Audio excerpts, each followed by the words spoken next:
difonis kanker paru-paru sudah stadium terakhir. Jadi kalau dibilang stadium terakhir tuh ya basically harapannya kecil untuk hidup ya. Dan ini pun pengobatannya juga masih sangat langka. Itu tahun 2019, sekarang sudah berjalan sampai tahun ini adalah tahun 2025. Berarti sudah 6 tahun. Yang awalnya dokter itu hanya menyatakan hidupmu paling tinggal 3-6 bulan. Tetapi sampai detik ini penyertaan Tuhan yang luar biasa, walaupun saya masih dibilangnya adalah warrior cancer. Saya belum survivor. Saya masih warrior karena masih ada kanker di otak saya. Tetapi itu tidak membuat saya tidak melayani Tuhan. Karena dari tahun 2019 sampai 2021 saya mengalami satu kegelapan. It's totally darkness, totally gelap, total gelap dalam hidup saya. Saya nggak bisa melihat terang Tuhan, saya nggak bisa melihat hadirat Tuhan. Dan doa saya hanya bicara kepada Tuhan, Tuhan kiranya angkat semua gelap yang ada di pikiran dan benak saya.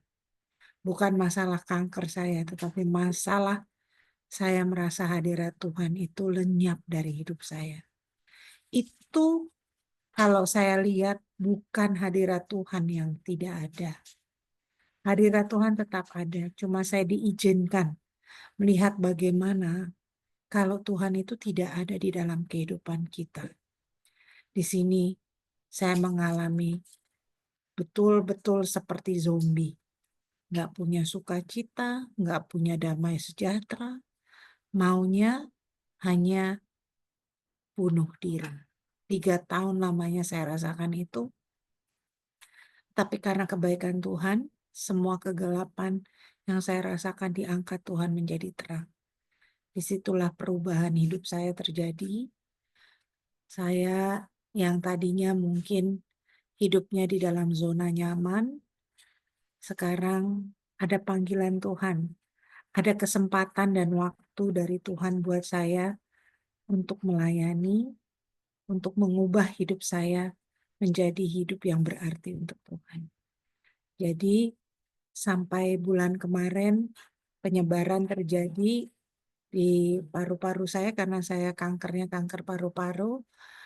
Ada penyebaran lagi, saya diradiasi lagi, tapi itu tidak membuat saya takut, tidak membuat saya gelisah karena penyertaan Tuhan dalam kehidupan saya sungguh luar biasa. Jadi ini adalah kesaksian saya.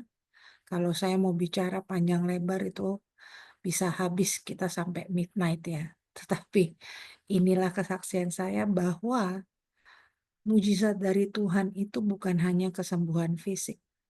Tetapi yang paling penting mujizat dari Tuhan itu adalah kesembuhan jiwa, kesembuhan pikiran. Dalam arti kata, Tuhan mau kita tetap mengikut Kristus. Tuhan mau pakai kita dalam segala hal. Jadi kadang-kadang kalau kita menemukan satu pergumulan, satu ujian bukan karena Tuhan marah atau bukan karena Tuhan murka kepada kita, karena Tuhan sayang kepada kita. Nanti pun firman Tuhan yang saya bawakan sangat berhubungan dengan ini. Temanya juga sangat berhubungan dengan segala ujian, pergumulan yang kita hadapi di dunia ini. Ini kesaksian saya, Tuhan memberkati. Nanti saya akan bawa firman sesuai dengan kesaksian saya. Terima kasih. Kasih tepuk tangan dulu. Luar biasa. Kita bersyukur kepada Tuhan setiap musim dalam hidup kita, saudara. Tuhan selalu menyertai kita. Amin. Kita berdoa, kita siapkan hati kita untuk mendengarkan firman Tuhan. Kami percaya kedaulatan kuasa-Mu Tuhan kerjakan bagi setiap pribadi. Oleh sebab itu atas perkenanan Tuhan, kami terus masuk di dalam pemurnian, dalam kemuliaan Tuhan. Dan kami percaya situasi apapun Tuhan turut bekerja untuk mendatangkan kebaikan bagi kami. Kami bersyukur ya Tuhan, kami siapkan hati kami Biarlah kebenaran firman-Mu memenuhi setiap renungan hati kami. Di dalam hati dan pikiran kami dipenuhi oleh kuasa firman. Karena hidup kami bukan kami lagi, tapi Kristus yang hidup di dalam kami. Terima kasih Tuhan, terima kasih. Terima kasih Tuhan. Sekali Yesus, selamanya Yesus.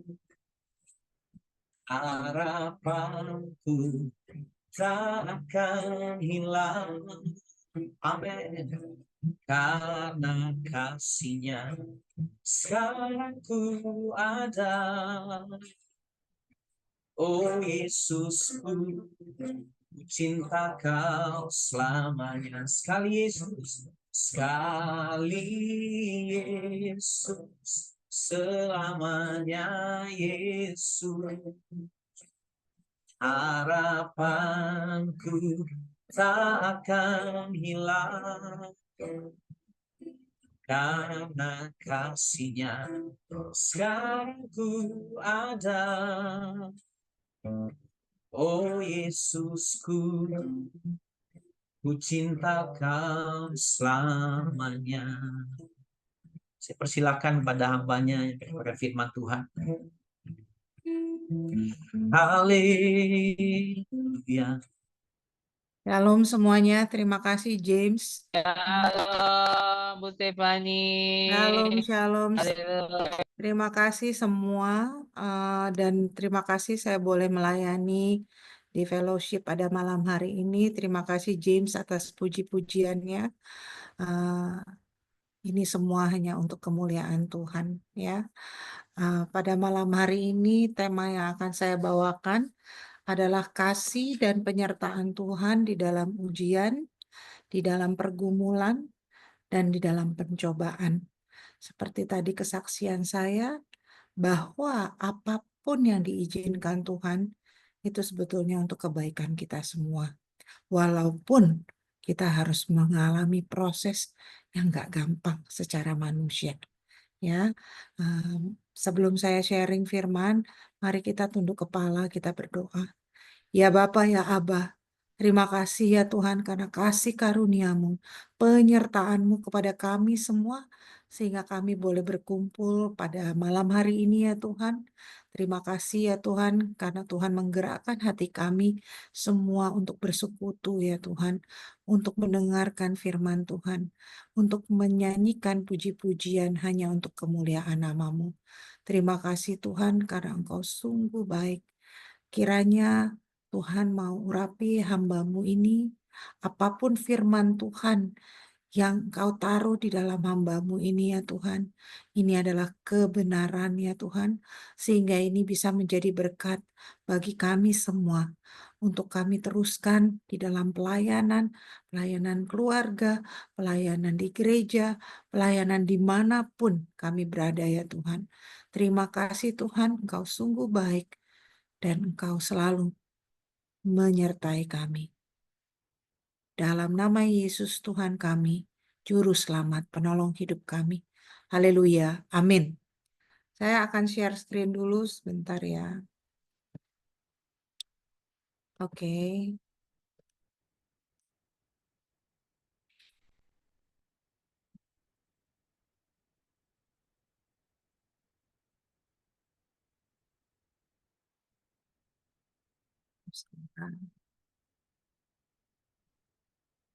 Oke, kelihatan ya. Jadi di sini tema yang saya berikan, kasih dan penyertaan Tuhan di dalam ujian, di dalam pergumulan, dan di dalam pencobaan. Mari kita lihat. Kasih Allah kepada umatnya itu tidak berkurang di tengah ujian atau penderitaan, di dalam setiap pergumulan. Allah tidak pernah meninggalkan anak-anaknya. Tetapi Dia justru menyertai dan menggunakan pencobaan tersebut untuk mendewasakan iman kita. Jadi sekali lagi di sini, kalau kita mengalami satu pergumulan, kita mengalami satu pencobaan, itu bukan berarti ada murka Tuhan di dalam kehidupan kita. Bukan berarti Tuhan tidak mencintai kita sehingga kita diberikan sebegitu banyaknya masalah dalam kehidupan kita.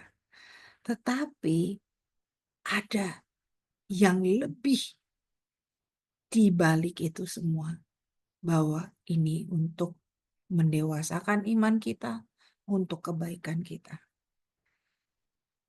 Poin pertama, Tuhan mengizinkan ujian adalah untuk tujuan yang baik. Mari kita buka di Yakobus 1 ayat 2 sampai dengan 4. Saudara-saudara, anggaplah sebagai suatu kebahagiaan apabila kamu jatuh ke dalam berbagai-bagai pencobaan. Sebab kamu tahu bahwa ujian terhadap imanmu itu menghasilkan ketekunan. Dan biarkanlah ketekunan itu memperoleh buah yang matang, supaya kamu menjadi sempurna dan utuh dan tak kekurangan sesuatu apapun. Kadang-kadang kalau kita mau pikirkan apa yang menjadi pergumulan kita atau apa yang menjadi ujian kita, itu sering sekali kita pandang negatif. Tetapi firman Tuhan mengatakan dan menegaskan tadi seperti di Yakobus ya, bahwa Allah mengizinkan ujian untuk menguji dan menguatkan iman kita. Itu saya garis bawahi, bahwa untuk menguji dan menguatkan. Sama contohnya kita melihat emas yang dimurnikan itu harus melalui proses berat, melalui api, sehingga betul-betul emas itu menjadi emas yang murni. Kalau emas itu tidak melalui proses, dia nggak ada harganya. Dia nggak ada artinya. Dia hanya seperti logam yang biasa saja. Dan di sini apa maksudnya? Halo, sama saya Sabah. Selamat malam. Tolong ditutup ya itu ya. Iman kita bertumbuh menjadi lebih kuat melalui proses pergumulan. Kita mau lihat di sini. Ujian tidak dimaksudkan untuk menghancurkan kita, tetapi untuk memperkuat ketergantungan kita kepada Tuhan dan